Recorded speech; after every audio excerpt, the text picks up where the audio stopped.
Hey, it's Rick here, and first off, I want to wish all of you happy holidays. They are finally here, and it's that time of year where many of us are exchanging gifts. And so without further ado, I'd like to present to you your Metagamers 2012 Holiday Gift Guide. So I'm going to start us off with tablets, e-readers, iOS devices, things like that. And the first thing I'll mention is, of course, always refer back to my channel here because I have a lot of video reviews of many of the products that you see here. Some of them, if they're not listed on my channel, always feel free to hit me up either at Twitter or right here down below in the comments, and I'll do my best to respond to you. But let's start with e-readers. Now, if you've got somebody in the family who really just likes to read, and they don't need apps, they don't need games, things like that, I would recommend the Kindle Paperwhite. Great device, small, thin, display works really well in both darkness as well as full-on sunlight, and it's a great little device. It's pretty reasonable too. I would also recommend a case for it, and what you're seeing here is a case by Poetic. You can find them at poeticcases.com. You can also check them out on Amazon, and they provide really nice cases, slim, lightweight, and also reasonable. So that's a Kindle Paperwhite. Now, you don't see a Google device or an Android device, I should say here, not because I don't approve of them. I actually like them quite a bit. I just no longer have one. So if you are going to go that route, I would recommend looking at the Nexus 7 for the smaller size. If you're looking for something a little bit larger, I would recommend looking at the Google Nexus 10. Both are great devices. I had a Nexus 7, liked it quite a bit.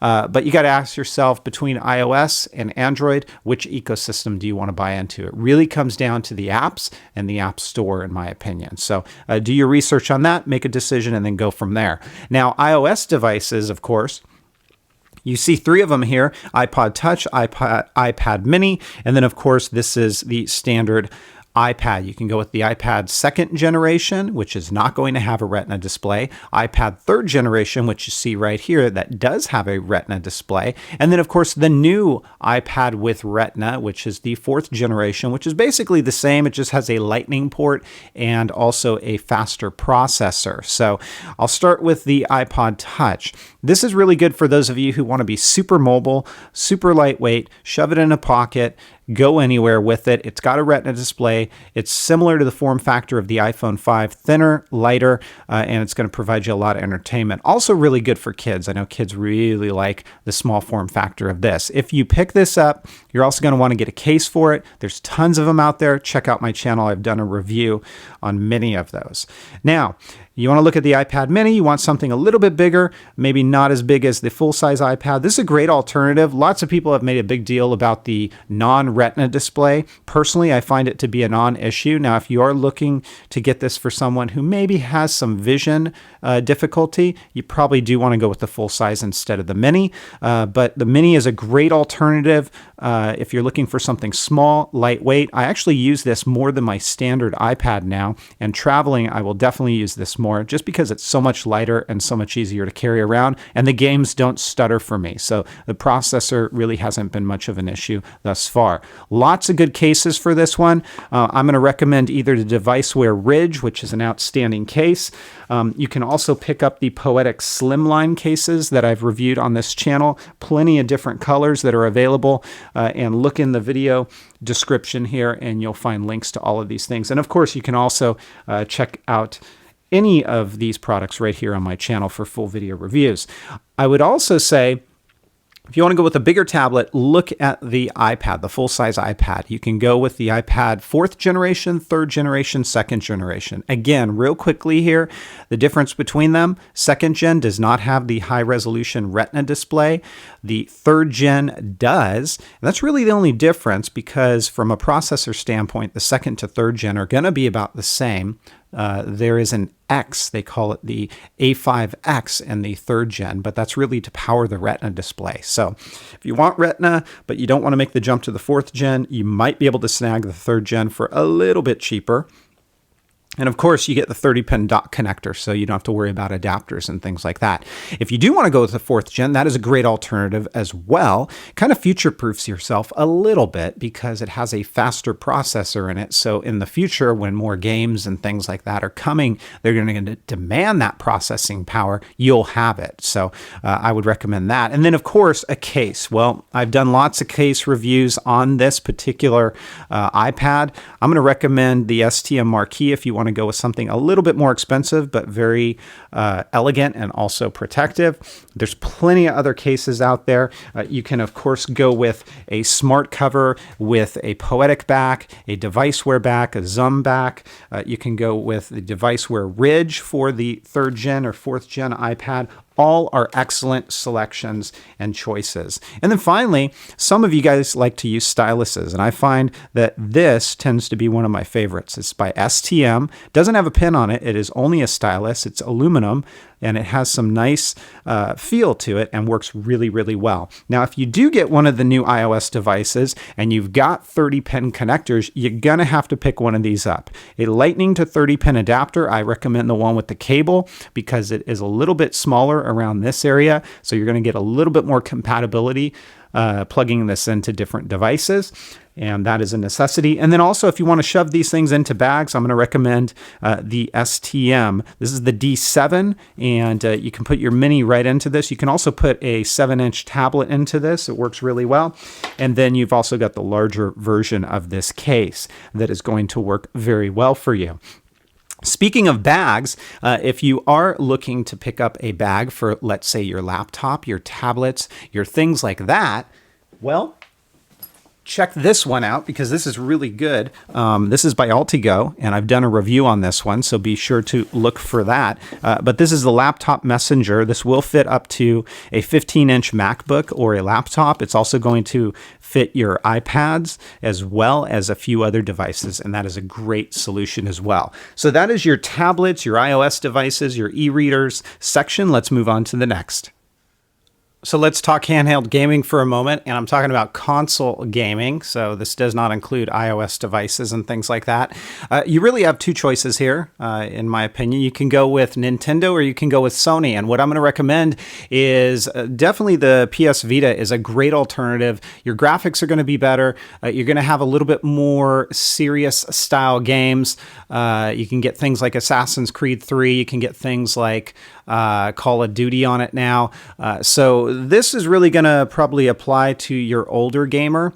Sure, younger gamers would appreciate the Vita as well, but if you've got younger ones in the family and they've never stepped into the Nintendo DS arena, I think that's a great way to go. If they're really young, I would probably start them off with something like a DSi that you see right here. They're very cheap nowadays. They're not going to cost you a whole heck of a lot. If you want to go with a larger screen, certainly the DSi XL is a great way to go. Pick up Nerf armor for these so that you can slap them onto these devices and not worry about them breaking from a drop. And I also mentioned start them with this because the price point is a little bit cheaper.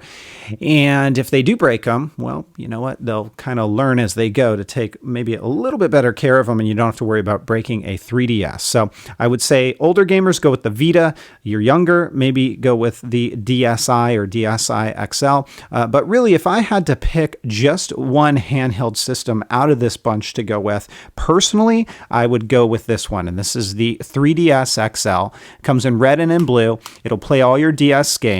It'll play, of course, the 3DS games as well. You can connect it to the eShop and download things from there. You can do that with the DSi's as well, and the Vita as well. But I really like what this has to offer, and I find it's just a lot of fun. I have a lot of fun playing games on here. I do on the Vita too, but I find myself playing my 3DS a heck of a lot more than I do my Vita. Plenty of good games. Again, Assassin's Creed. You can pick up things like Black Ops and other games. Some recommendations if you do pick up the DSi, of course, if you got kids like I do, they love Pokemon. Pokemon Black 2, Pokemon White 2 are both great game choices here. If you were talking about 3DS, well, I've got a whole bunch of different games, but just a few of them that I will recommend here. Super Mario Paper Paper Mario Sticker Star is a great game. Mario Kart 7 is another one. Super Mario World 3D and New Super Mario Brothers 2 are also great games. And then, of course, I cannot leave this one out. The Legend of Zelda Ocarina of Time in 3D, all great games. So that's what I would recommend in the handheld gaming market. And don't forget to include a case. So you can find any number of cases for your Vita. You can find it for your Nintendo 3DS with travel storage and things like that. And I actually have some of those reviewed here on my channel.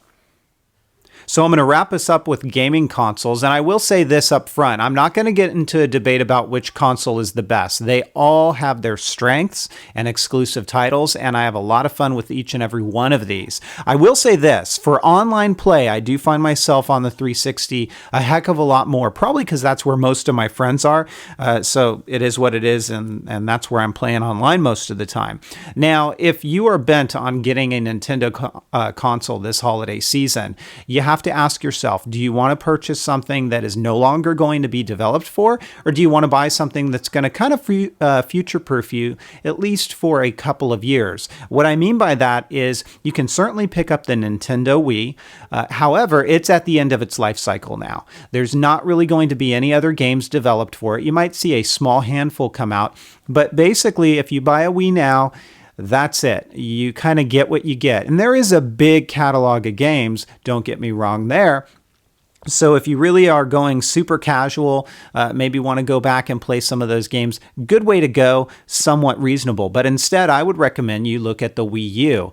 It future-proofs yourself for at least a few years. It will play all of the Wii games and, of course, the new Wii U games. Now, it comes in two models, the white for $299, which is your basic model. You can also pick up the deluxe for $349. It comes in black, gives you some extra storage, gives you a game and a few accessories inside. Now, speaking of games, if you're going to look at Wii U games, here's what I recommend.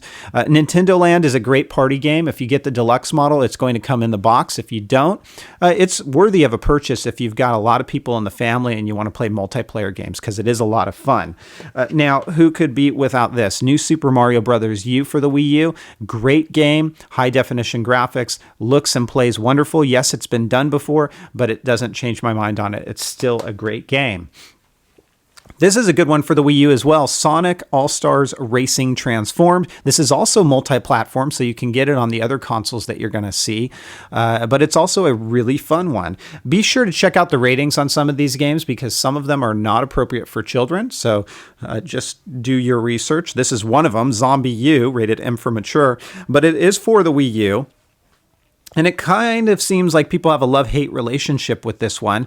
Some people like it, some people hate it. I like it a lot, and I think if you're looking for kind of a scary, somewhat difficult, but also fun game, that is a good one to go with. Transformers Prime for the Wii U is also a kind of hidden gem, I would say. It's a lot of fun, rated E for everyone, and a good game for your Wii U. Now, if we are talking about Xbox 360 and PS3, again, I'm not going to get into what is better. You want to look at what the exclusive titles are. What I mean by that is you're only going to be able to play Halo 4, Halo 3, those Halo games on the Xbox 360. Things like God of War, Ratchet and Clank, you're only going to be able to play it on the PS3. Determine what you would rather have. And then also, quite frankly, if you do not own a Blu-ray player, and that's a big deal to you, you're only going to get that in the PS3. So make your decision accordingly. Now, I'm going to recommend, obviously, if you've got a 360, look at Halo 4. It is a great game, both offline and on. Call of Duty Black Ops 2 is available multi-platform, including the Wii U, and that is a very stellar game to pick up. I'm also going to recommend, even though it got mixed reviews, Disney's Epic Mickey 2, The Power of Two. This is a lot of fun. If you've got a Disney fan in the family, they are going to enjoy this, I guarantee it. Borderlands 2 is also a wonderful game, and again, some of these are multi-platform, so that's why I'm not calling out specifics here. And then, you know what, if you got kids, here we go. This is Skylanders Giants, and you can pick up a starter pack or you can pick up a portal pack. Yes, You'll be able to buy the game. You'll be able to buy the figures. It can be a bit of a money pit, but it certainly is a lot of fun, and the kids seem to enjoy it quite a bit. And that is Skylander Giants, multi-platform as well. So that's going to do it for my holiday gift guide this year. I know there's a lot of things I did not cover just in the essence of time. You can always feel free to reach out to me in comments below, or better yet, on Twitter. Otherwise, you have yourself a very happy holiday season, and I'll be talking to you soon. Take care, everybody, and have fun.